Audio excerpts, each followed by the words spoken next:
Assalamualaikum Bunda. Bun. Ya. Bunda. Iya. Nah, tadi segmen sebelumnya ada pertanyaan dari Bunda nih, bagus banget nih. Sambil menunggu guru-gurunya datang. Iya. Biasanya teman-temannya Bunda sama Bunda itu kocok arisan dulu. Sambil ngobrol-ngobrol. Ngobrol santai sambil nunggu nih Bunda. Boleh apa enggak nih seperti ini nih? Iya, baik. Izin Bunda Dada. Assalamualaikum warahmatullahi wabarakatuh. Waalaikumsalam warahmatullahi wabarakatuh. Alhamdulillah wassalatu wassalamu ala man la nabiyya ba'dah. Bun. Ya. Bunda. Iya. Ini sering banget di antara kita sebelum ngaji ngocok arisan. Sambil selonjoran ame ngobrol kemana-mana. Ngomongin tukang seblak, ngomongin tukang bajigur, apa be diobrolin ya.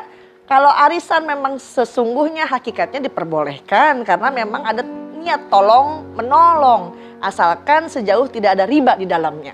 Sementara ngobrol ke sono ke sini, menggosip, ngelantur ke sana ke sini, dalam Al-Qur'an Allah Subhanahu wa taala berfirman, A'udzu billahi minasyaitonir rajim. Allah. Bismillahirrahmanirrahim. Allah. La tajassasu wa la yaghtab ba'dukum ba'dha.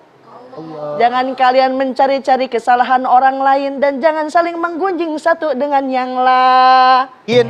Jangan dijadikan majelis ilmu menjadi tempat ngobrol yang tidak ada arahnya, yang tidak ada manfaatnya.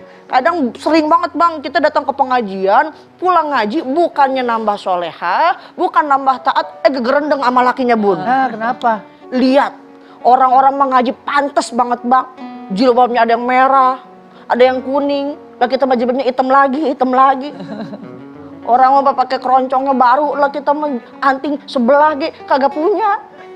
Jangan dijadikan majelis ilmu menjadi madarat bagi kita, tapi tambahkan batin jiwa kita untuk menambahkan ketakwaan kepada Allah Subhanahu wa ta'ala. Oleh karenanya gunakan, manfaatkan waktu sebaik mungkin untuk bertaqarrub kepada Allah Subhanahu wa ta'ala. Wallahu ta'ala a'lam. Kadang kalau udah ngumpul-ngumpul ada aja yang diomongin. Ada aja.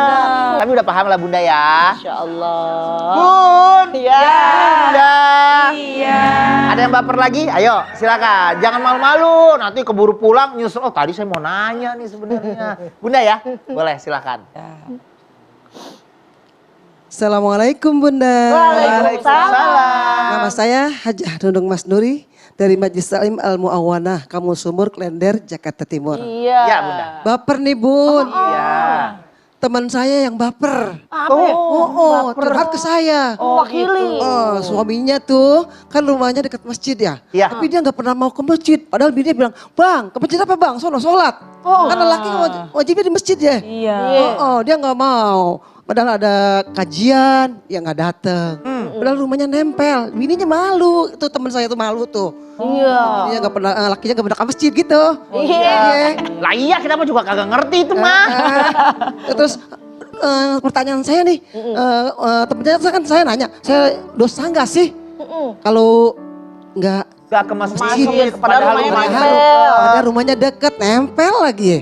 Sibuk kali Bunda, sibuk kali. Sibuk apaan, orang tidur mulu. Nah, Ujuk dah di rumah doang dia. Iya, nganggur. Iya.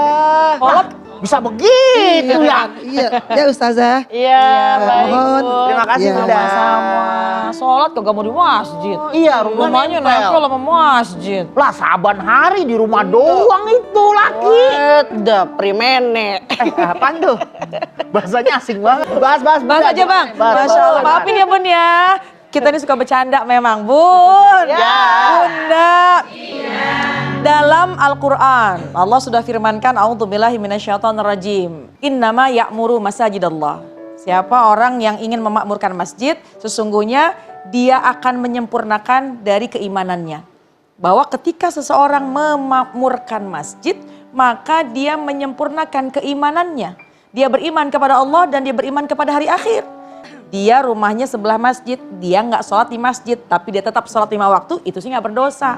Tapi apabila dia memiliki kemampuan untuk memakmurkan masjid, tapi dia tidak mau melakukannya, maka tidak sempurnalah keimanannya. Naudzubillah min dzalik. Apalagi untuk kaum laki-laki.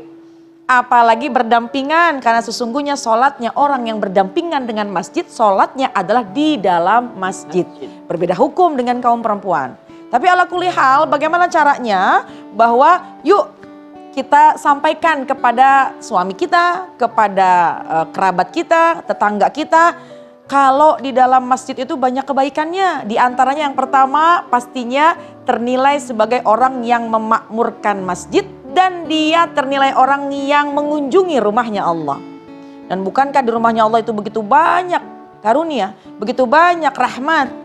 Kemudian yang kedua, sampaikan bahwa di antara kemuliaan, keutamaan yang suka memakmurkan masjid, sholat di dalam masjid, maka dia akan mudah untuk bersilaturahim. Kalau di rumah aja gimana mau silaturahim? Dan yang ketiga, kalau kita berada dalam masjid, sholatnya di masjid, besar kemungkinannya kita sholat secara berjamaah. Karena sholat yang berjamaah lebih utama, lebih afdol. Ada ulama yang mengatakan lebih afdol daripada 25 derajat. Pun ada ulama yang mengatakan lebih afdol, lebih mulia, lebih utama daripada 27 derajat. Ala kulli hal, sholat berjamaah lebih utama daripada sholat yang sendirian. Jadi sampaikan dengan baik, sampaikan pelan-pelan, bukan maksudnya untuk menggurui, bukan untuk menyalahkan, sambil baik sangka. Oh mungkin kakinya lagi sakit, oh mungkin ada hajat di rumah, oh mungkin ada sesuatu yang bisa menghalangi dia tidak masuk ke dalam masjid. Tapi kalau tidak ada halangan, tidak ada udzur, sebaiknya tetap bagi kaum laki-laki makmurkan masjid, sholatlah di dalam masjid. Wallahu a'lam bishawab. Kalau umpamanya saya tuh kan dulu sama istri saya menikahnya di masjid tuh. Ya. Terus resepsinya di masjid itu, jadi masjidnya tingkat. Ya. Nah sekarang juga saya ngeliat tuh sering banget ada resepsi-resepsi di masjid. Itu gimana tuh Bunda? Kan itu berarti keramaian, terus ada apa rame-rame gitu lah, berisik-berisik juga. Gimana tuh? Sekilas saja kita bahas. Profesor Dr. Quraish Shihab mengatakan bahwa fungsi masjid itu, arti kata masjid itu sajadah, yang artinya taat, patuh, takzim, hormat kepada Allah Subhanahu wa Ta'ala. Jadi di dalamnya setiap kegiatan yang mendapatkan ketaatan kepada Allah, maka boleh asal yang diperhatikan kebersihannya. Habis acara jangan lain ditinggalin baik. Kasih duit tuh buat orang Bersihin, beres-beres. Apa dah?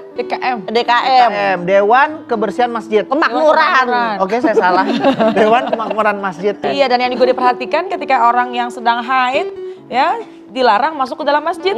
Nah, ketika ada acara seperti akad nikah, ada keluarga kerabat yang sedang udzur, sedang haid, sedang nifas, tetap tidak boleh masuk ke dalam masjid. Aurat juga harus dijaga. Nah, makanya di berbagai macam masjid besar tuh ada aulanya. Ya. Aulanya. Waktu itu saya nikah di aulanya. Gitu, Kalau di aula, maka boleh. Aula itu singkatan dari apa tuh? Aula itu abang, udahlah bang, lanjut aja bang. Ini lucu banget. Bunda Dana bisa lucu loh. Jangan kemana-mana. Nanti abis ini kita balik lagi tetap di Assalamualaikum Bunda. Assalamualaikum Bunda.